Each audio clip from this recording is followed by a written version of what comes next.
여기를 제거하고 얘를 날리고 이제 당고조 이연이 황제에 들어서죠. 그게 당나라의 시작이거든. 당나라의 시작. 그런데 저건 시작됐다는 거지, 나라가 이제 테이프가 끊어졌다는 거지, 전체가 다 끝났다는 뜻이 아니에요. 전체적으로는 계속 문제들이 많죠. 군벌들이 계속 남아있으니까. 그걸 다 정리해야 되잖아. 어떻게 보면 돌격대장 역할을 했었던 게 이세민이에요. 이세민. 그러니까 누구 생각하시면 되냐면 우리나라로 따지면 이방원이에요. 근데 이방원인데 이성계보다 더 대단한 이방원. 이방원은 이성계보다 안 되는 사람입니다. 정확하게 말하면. 이성계 자체가 무인 출신이잖아요. 그리고 전설적인 명장이에요. 이성계 자체도 굉장히 대단한 명장이에요. 그러니까 최연과 더불어서 진짜 최고의 명장들이라고 보시면 돼요. 그런데 이연은 그런 급은 아닙니다. 근데 아들은 진짜 대단하지. 아들은 대단하지. 그리고 아들들을 다 잘 뒀어요. 저 밑에 아들들이 이세민만 대단한 게 아니고 저 태자인 나중에 태자가 되는 이건성도 그렇고 다 괜찮아요. 저 아들들이 괜찮습니다. 그러니까 생각해 보면 누구 생각나냐면 세종대왕 같아요. 아들들이 다 괜찮지. 안평대군도 그렇고 수양대군도 그렇고 문종이 참 대단한 어진 사람이거든요. 문종이 가려져서 그렇지 세종대왕 치세의 마지막 쪽은 거의 문종이 다 한 거예요. 문종이 다 한 거거든. 그래서 문종이라는 사람도 참 대단하고 아들들을 그렇게 두기도 어렵거든. 어진애 하나 두고 하나는 예술적인 애 하나 잘 두고 또 하나는 무인 기질 있는 두고 이렇게 참 화목하게 살았으면 자식 얼마나 잘 뒀어. 그죠? 이렇게 두기도 이게 이렇게 이 정도 해가지고 하나 건지기도 어렵거든 이게. 물론 당고조 이연은 많은 노력을 해요. 22자 19녀. 22자 19녀. 마누라가 20명. 뭐 그렇게 많은 건 아니에요. 왜냐하면 22자 아들이 22에다가 딸이 19이면 41? 41? 한 명이 그렇게 다 했다 이러면 진짜 대단한 거지. 그건 뭐 진짜 다산의 왕이 아니고 거의 다산의 신이지, 신. 좀 뭐 진짜 대단한. 그래서 아들은 뭐 많이 뒀어요. 근데 이제 본 부인이 있는 거지. 본 부인이. 그게 이 태모광후예요. 태모광후 아들이 이렇게 넷이에요. 근데 이연패는 일찍 죽었고 이원길도 굉장히 무인 기질이 있고 대단한 사람이에요. 그래서 이세민이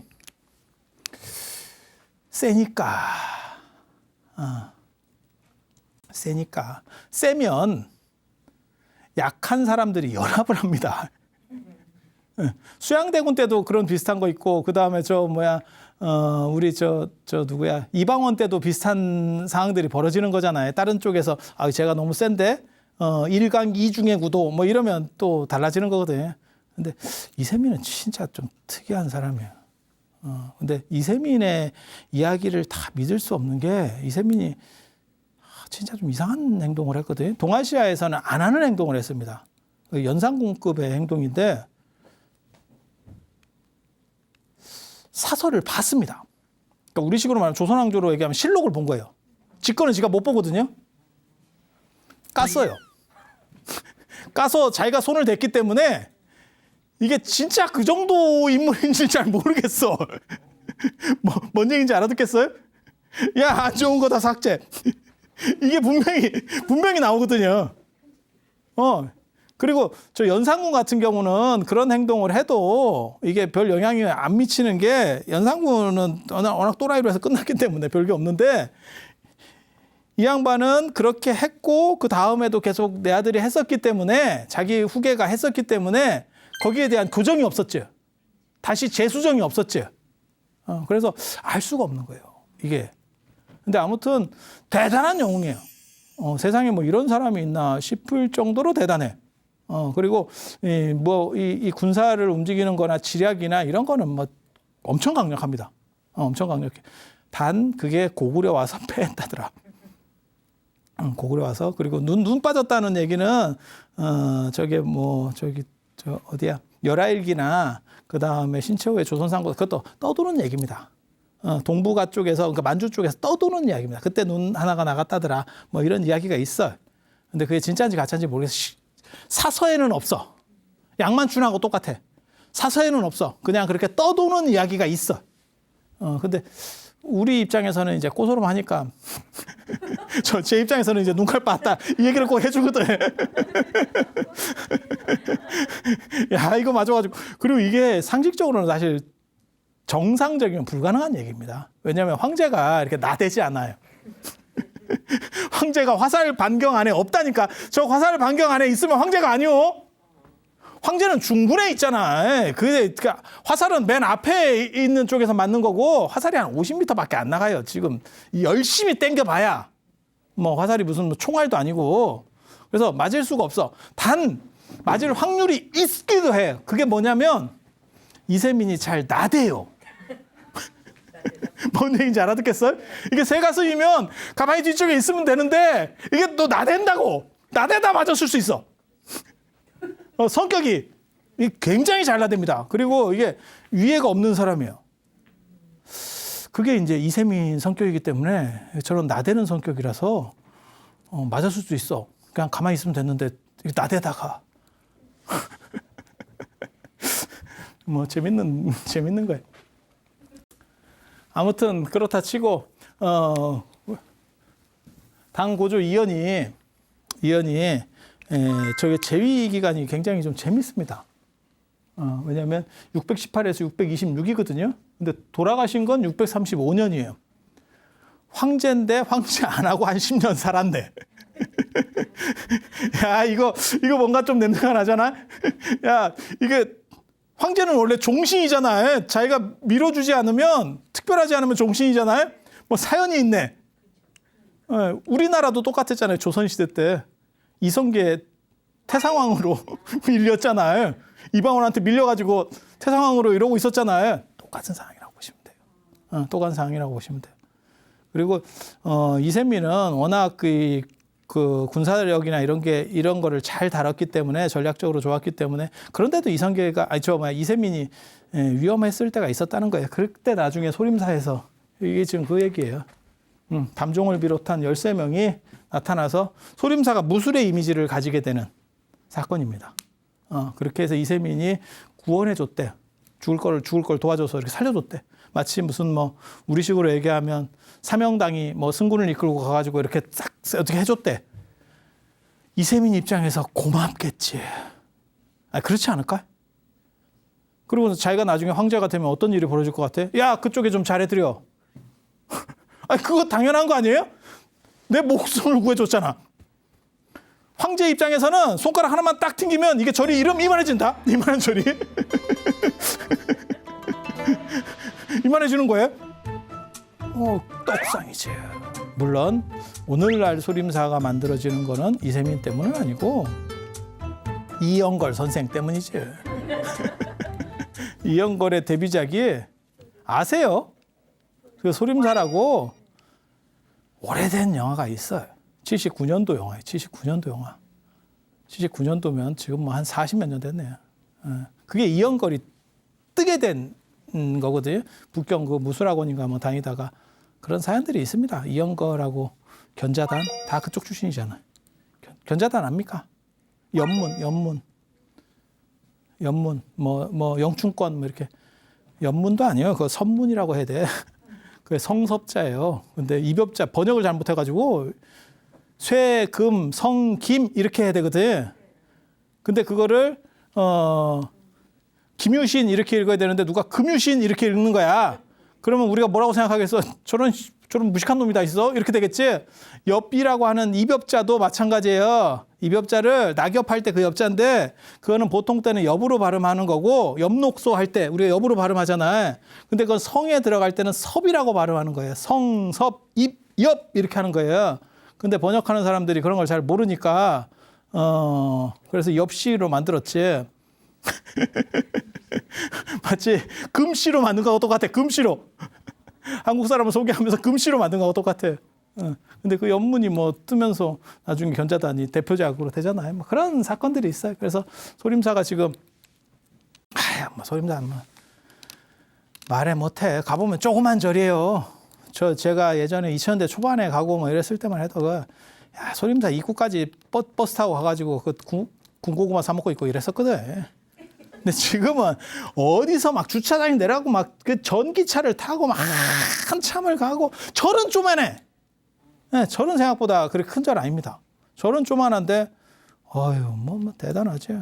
입장료가 한 2만 원 될 거예요. 중국은 다 10,000원, 2만 원이에요. 우리 돈으로. 입장료가 보통.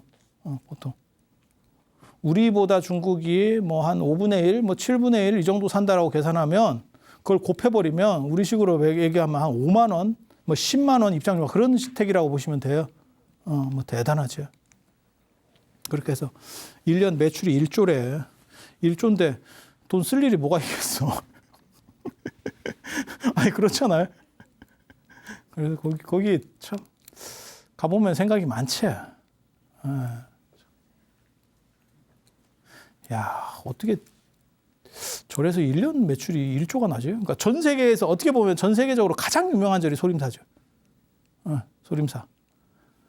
찍기다시로 시작을 해서 굴러 들어온 돌이 박힌 돌을 파낸 절 소림사. 왜? 숭산이라는 산이 있고 숭산에 태실봉이 있고 태실봉이 메인봉이에요. 소실봉은 태가 크다는 뜻이고 소는 쪼매나타는 거고. 그러니까 요게 이제 어떻게 보면 부캐지. 그러니까 이게 부속. 그런데 그 큰 쪽에는 중앙묘라고 하는 도교 사원이 있는 거고, 그 걔네가 다 자리 잡은 거고, 불교는 늦게 들어갔으니까.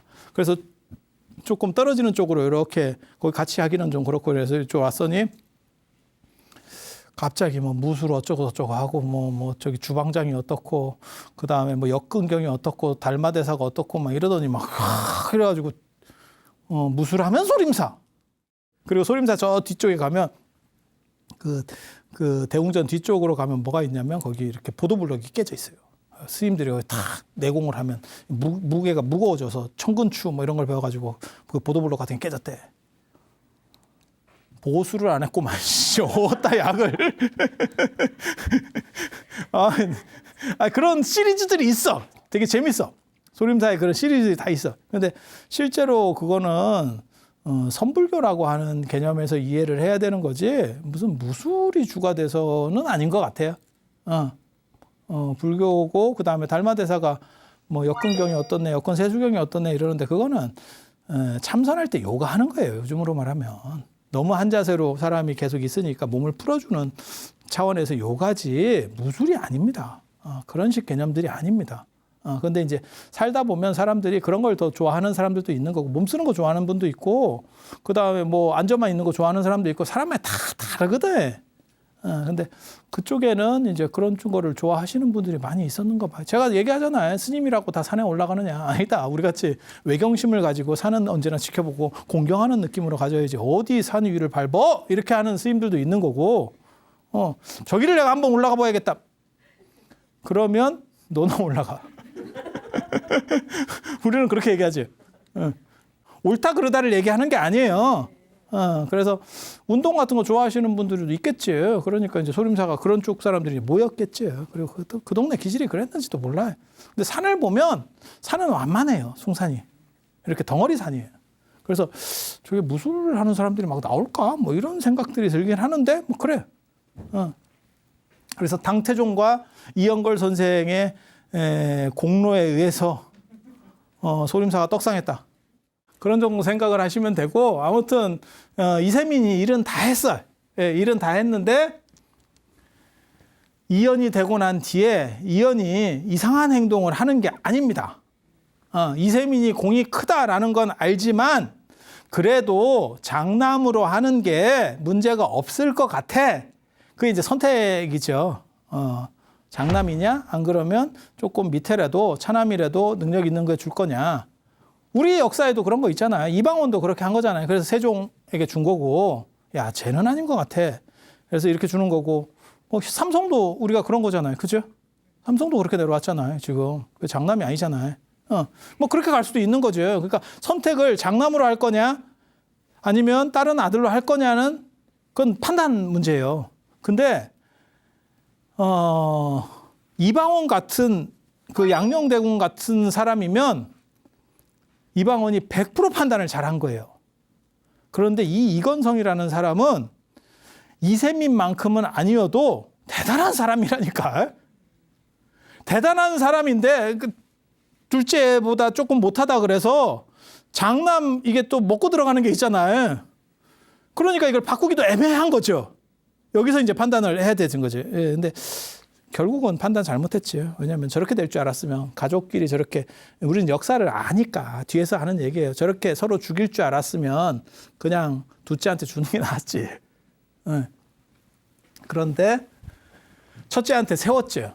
그러니까 아무도 장남한테 준다 하니까 말을 못 하는 거예요. 아, 이 셋째, 둘째한테 줘야 되는 거 아닙니까? 그 말 못 하지. 왜? 저 사람이 뭐 결격사유도 없고 저 사람은 괜찮은 사람이야. 괜찮은 사람이야. 능력도 있고. 괜찮아. 그런데 이세민 입장에서는 서운치. 야, 내가 다 했는데 아버지가 반란 안 일으킨 거 내가 이렇게 쑤셔가지고 반란 일으키고 다 했는데 이게 되겠나? 이 생각을 했다는 거죠. 그래서 조금 이제 불퉁불퉁하니까 태자 입장에서는 싹 보니까 그리고 여기 위증이라고 하는 기가 막힌 사람이 있어요. 당나라 초기에 최고 명재상 중에 한 명입니다. 위증이라는 사람이 딱 보니까 이세민 날려야 됩니다. 저거 너무 위험합니다. 이방원도 내나 그렇게 된 거잖아요. 이렇게 저거 날려야 됩니다. 이렇게 되는 거잖아요. 상황이. 그리고 혼자서는 좀 위험하니까 태자인데도 안 되는 거예요. 태자면 지위가 다르잖아요. 그냥 아들들하고는 또 다르잖아요. 그런데 이원길도 영웅급이에요. 상당히 대단한 사람입니다. 그러니까 이쪽에 붙었지. 이원길이. 그래서 이원길, 이건성이 한 팀이 되고 그다음에 태자 프리미엄도 있고 그렇게 해서 이세민하고 붙는 거예요. 야, 이거 진짜 한타 싸움에서 끝나는 거예요. 경기 한타 싸움에서. 한타 싸움에서. 그때 무슨 거를 하냐면 황제는 일단 태자 쪽을 지지하겠지. 돌고래 쳐들어왔대. 돌고래 어느 쪽이냐면 이 태원유수가 돌골 이런 애들 막는 거거든요. 이쪽이에요. 이쪽에서 이렇게 쳐들어오는 거예요. 그러니까 이제 저걸 누가 막으러 갈 거냐. 이제 그 얘기가 나온 거예요. 그게 언제냐면 지금 여기 있듯이 626년에 그걸 쳐들어와요. 이때 이건성이 기가 막힌 얘기를 합니다. 이원길이 저걸 막으러 나가는데 이세민이 나가는 게 아니고 이원길이 나가는데 이세민은 그 당시에 진왕이에요. 진왕의 군대도 같이 데리고 갑시다. 그러니까 군대는 네가 내고 사령관은 이건성이고 아니 저 이원길이고 너무 보이는 얘기잖아. 이게 지금 너무 보이는 얘기잖아. 이렇게 되니까 이세민의 책사들 쉽게 말해서 이세민 쪽에 있었던 사람들이 이거는 끝난다. 이거 여기서 밀리면 한타 싸움에서 밀리면 이거는 끝이다. 우리가 군대를 잃어버리면 뭘로다 갈 거냐. 이렇게 해서 죽입시다. 우리가 어떻게 해서든지 태자를 날립시다. 라고 얘기를 하는 거예요. 이거 진짜 힘든. 고려 때도 비슷한 사건이 있었어. 이성계가 국정을 완전히 장악하고 있을 때 그때 말 타고 사냥 나갔다가 말에서 떨어져서 다리가 부러지는 사건이 일어나거든요. 그때 정몽주가 이성계를 날리락한다고. 이성계 개경에 있었던 이성계 그 함경도에 있었거든요. 그러니까 개경에 있었던 이성계 파들을 전부 정몽주가 날려. 그걸 이제 왕을 끼고 쫙 날리는데 그때 이방원이 아버지 내려오셔야 됩니다. 다리가 부러지든 어쩌든 휠체어를 타고 들것을 실려서라도 내려오셔야 됩니다. 지금 이러다가 우리 철단 납니다. 이렇게 해서 결국 정몽주가 마지막 이제 끝나는 거예요. 그래서 나중에 선주교까지 이어지는 거거든요. 그렇게 가는 사건이에요. 그러니까 정몽주에게도 마지막 기회가 있었어요. 그때 만약에 이방원이 안 나섰으면 이성계 세력이 끝났을 수도 있습니다. 그러니까 이게 한타 싸움이 진짜 중요한 거예요. 진짜 중요해. 그리고 나중에는 이제 조선 건국되고 나서는 삼봉 정도전하고도 비슷한 사건이 벌어지는 거예요. 예. 근데 거기서 이방원이 다 이긴 것처럼 이세민도 이긴다고요. 참. 그런데 이세민은 저렇게까지 할 수 있나 싶은데 직접 매복해서 직접 화살을 쏩니다. 직접 쏩니다. 신하를 시키는 게 아니야. 직접. 그게 그 유명한 현무문의 변이라고 하는 중국의 어떻게 보면 가장 유명한 사변 중에 하나예요. 그 절묘한 이야기 그거 다음 시간에 제가 드릴게요. 다음 시간에. 그래서 다음 시간에는 이 현무문의 변에서 어떻게 이제 당태종이 장악하게 되는지, 그리고 당태종은 사실은 불교에 대해서 그렇게 긍정적이지 않았어요. 그래서 그러한 이야기, 그 풍전등화 속에서 불교는 어떻게 이거를 헤쳐가고 있었는지, 조금만 잘못되면 북주 무제처럼 불교가 싹쓸이 될 수 있다는 생각들을 가지고 있었고, 그때 진기한 분이 일어납니다. 그게 이제 도선율사. 율사인데 행실이 깨끗한 거는 둘째치고 자꾸 영험담을 모아. 영험담하고 사실 별 관계가 없을 것 같은데, 도선율사에게는 불교를 살려야 된다라고 하는 아주 중대한 사명의식이 있었어요. 조금만 잘못하면 불교가 절단날 수 있다. 당나라 초기에 진짜 그런 위험한 상황들이 있었어요. 그걸 살리기 위해서 도선율사가 얼마나 노력을 했어요. 220권의 책을 썼어요. 도선율사가 나중에 우리 자장율사하고 교류하던 그 도선율사예요. 굉장한 노력을 했는데 안 됐어.